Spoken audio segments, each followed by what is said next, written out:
What's cracking? It's your homie Ice Cube. Um, just wanted to address a few things. Everybody been checking out the internet. My man Katt Williams.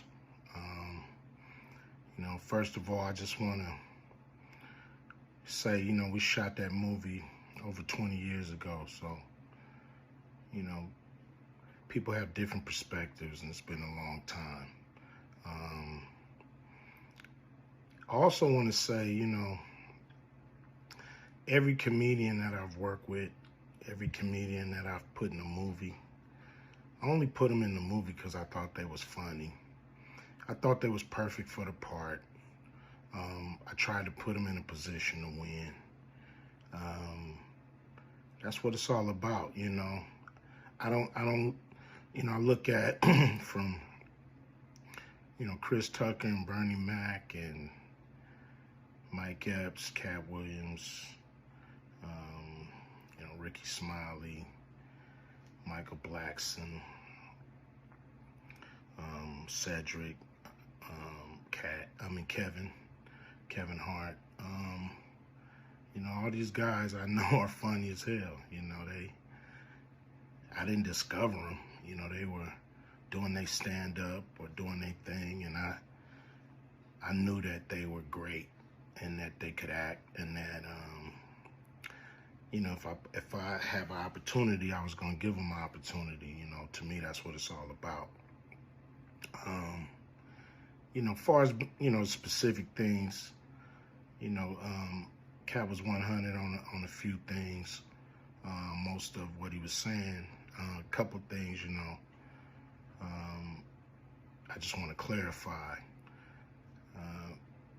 When we bring in a new, comedian, we do have them try out for different roles.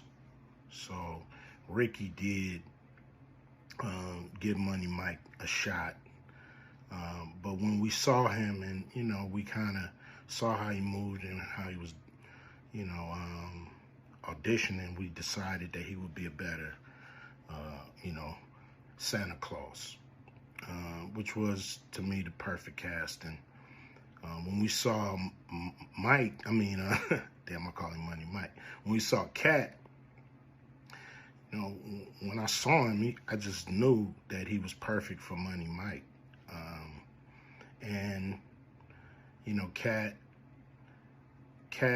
said he wrote his role, which, the role was written, but he enhanced it. This is why Katt was so dope in the movie. Money Mike had a small role, about as big as the Santa Claus role, but when we start filming, he was giving us such magic that we kept expanding his role and giving him more to do because he was on point. When we shoot these movies, for one, the scripts are fire, or they wouldn't even do it. The scripts are laugh out funny.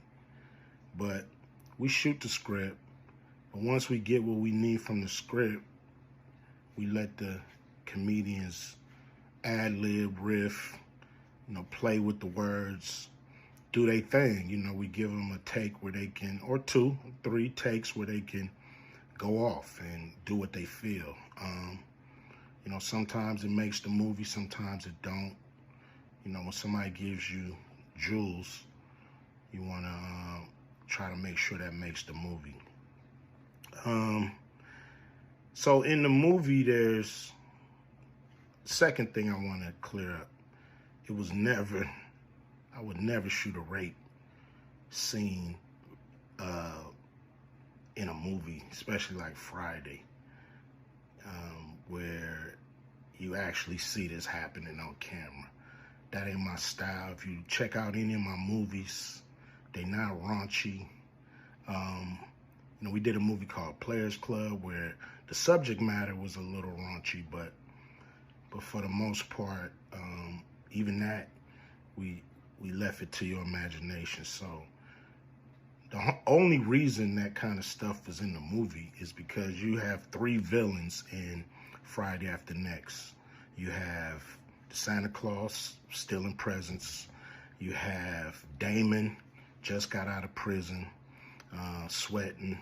Craig and Day for the rent money. And then you have Money Mike, a pimp that treats his woman, like a property. So Craig is always fighting the villains in the movie, from the Joker brothers to Debo.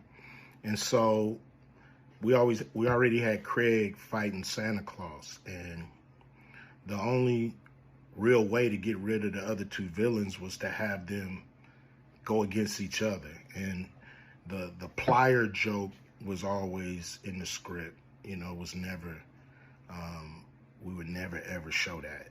That's not my style if you look at any of my movies. So, that was never a discussion. We,